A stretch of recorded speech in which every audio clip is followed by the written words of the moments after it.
নমস্কার, আমরা এই পর্বে যাব গিরিডি এবং পরেশনাথ পাহাড়। গিরিডি যেতে হলে মধুপুরগামী ট্রেন ধরতে হবে। হাওড়া থেকে মধুপুর যেতে প্রায় 5 থেকে 6 ঘন্টা সময় লাগবে। আমরা মোকামা এক্সপ্রেসে এসেছি। বেশ ভোরের দিকে পৌঁছে গেলাম মধুপুর। স্টেশন থেকে পায়ে হাঁটা দূরত্বেই রয়েছে এই রাজস্থানী গেস্ট হাউস। এই হোটেলটি বেশ পরিষ্কার পরিচ্ছন্ন। ডাবল বেডের রুম ভাড়া 1200 টাকা। গিজার, টিভি প্রভৃতি অ্যামিনিটিস ঠিকঠাকই চলনসই ছিল।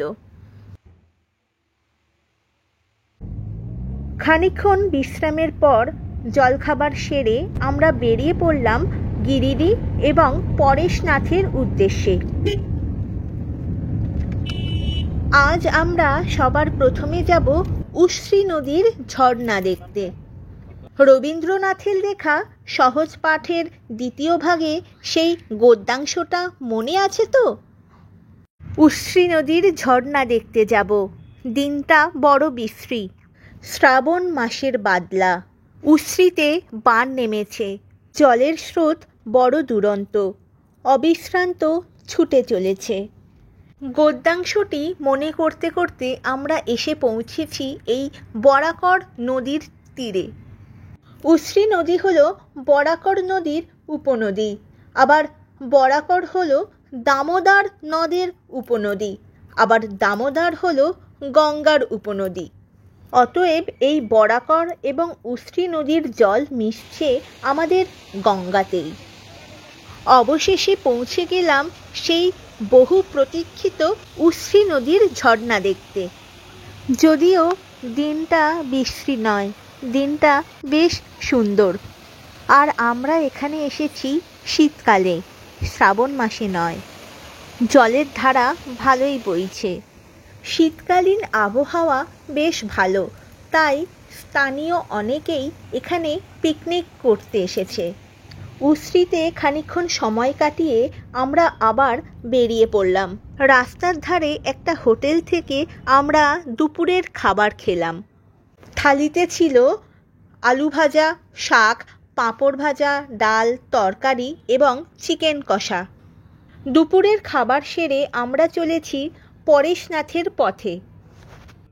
আমাদের আজকের ভ্রমণের যিনি ড্রাইভার দাদা ছিলেন তার কন্ট্যাক্ট নাম্বার আমি এই ভিডিওর মধ্যেই দিয়ে দেব। অবশেষে পৌঁছে গেলাম পরেশনাথের মেন গেটে। ঝাড়খণ্ডের গিরিডি জেলায় এই পরেশনাথ অঞ্চলটি জৈন ধর্মাবলম্বীদের জন্য একটা তীর্থক্ষেত্র বটে। চলতে চলতে জৈনদের কোনো এক পদযাত্রা আমাদের গাড়ি আটকে দিল।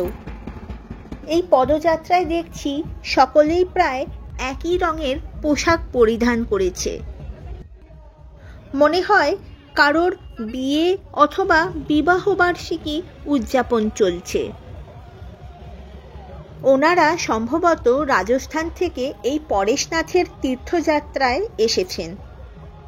ওনাদের পদযাত্রা শেষে আমরা পৌঁছে গেলাম এই জৈন মন্দিরে। এই মন্দির দেখে আমরা যাব পরেশনাথ পাহাড়ে। পরেশনাথ পাহাড়ে ওঠার 3 রকম উপায় আছে। 1, নিজের পায়ে হেঁটে।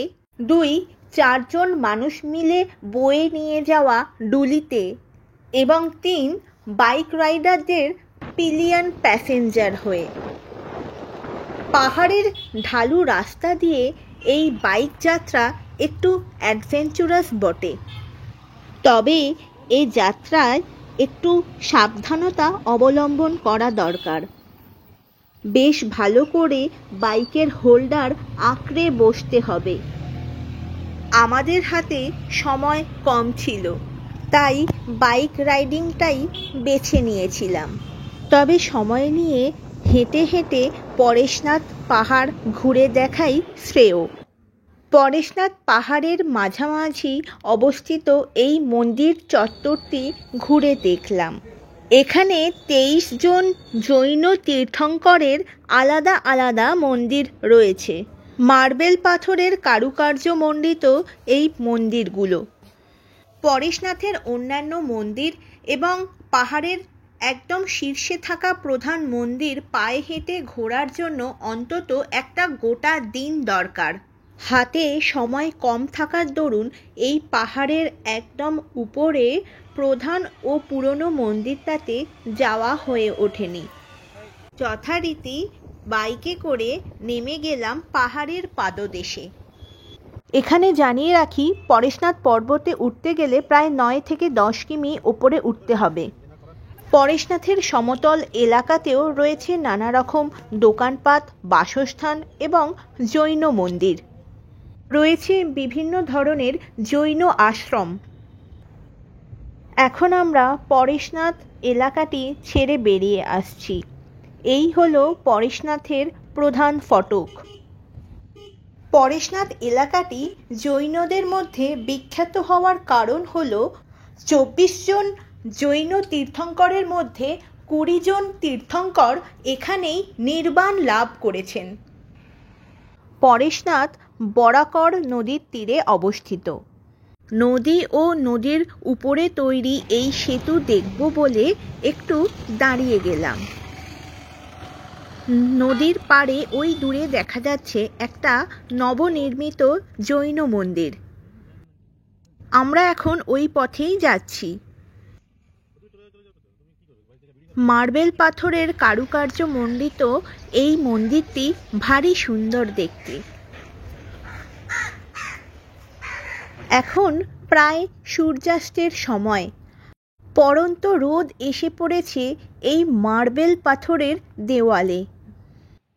মেঝেতে সুন্দর মোজাইকের কাজ আর পাথরের তৈরি এই স্তম্ভগুলো দেখতে ভারী সুন্দর লাগছে।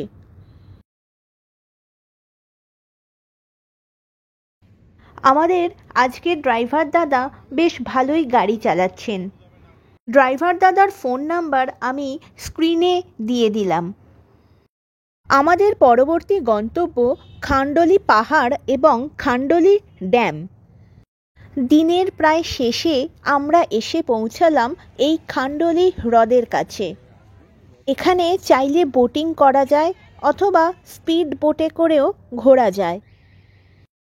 বিস্তীর্ণ এই নীল টলটলে জলে এসে পড়েছে বিকেলবেলার সূর্যের আভা। সরু এক রাস্তার এক পাশে রয়েছে এই বিস্তীর্ণ জলরাশি এবং অপর পাশে রয়েছে খান্ডোলি পাহাড়। ওই দেখা যাচ্ছে সূর্যাস্ত। পড়ন্ত বিকেলবেলায় এই জায়গাতে বেড়াতে বেশ ভালো লাগছে। আর আমরা যেখানে দাঁড়িয়ে আছি সেটি হলো ড্যাম। স্থানীয় অনেক মানুষও এখানে এসেছে বিকেলবেলায় পায়চারি করতে। খান্ডোলি পাহাড়ের পাদদেশে রয়েছে একটা পার্ক, চাইলে সেইটাও ঘুরে নেওয়া যায়। পার্কের সামনেই রয়েছে কিছু মুখরোচক খাবারের স্টল। আমরা ওখানেই ঝালমুড়ি ও ফুচকা খেয়ে নিলাম। গেস্ট হাউসে ফেরার পর একটু ফ্রেশ হয়ে আমাদের গেস্ট হাউসের গ্রাউন্ড ফ্লোরে যে রেস্টুরেন্ট আছে ওইখানেই ডিনার সারলাম। রাতের খাবারে ছিল কড়াই পনির, ডাল মাখনি এবং রুটি। পরের দিন সকালবেলায় পৌঁছে গেলাম মধুপুর জাংশন। স্টেশনের ঠিক বিপরীতেই রয়েছে এই গোপাল মিষ্টান্ন ভাণ্ডার। সকালবেলার প্রাতরাশে এই সবুজ শালপাতার বাটিতে আমরা খেয়ে নিলাম মুচমুচে গরম গরম কচুরি এবং তরকারি। খাওয়া দাওয়ার শেষে আমাদের পরবর্তী গন্তব্য দেওঘর। দেওঘর বেড়ানোর খুঁটিনাটি থাকছে পরের পর্বে। সাথে থাকবেন।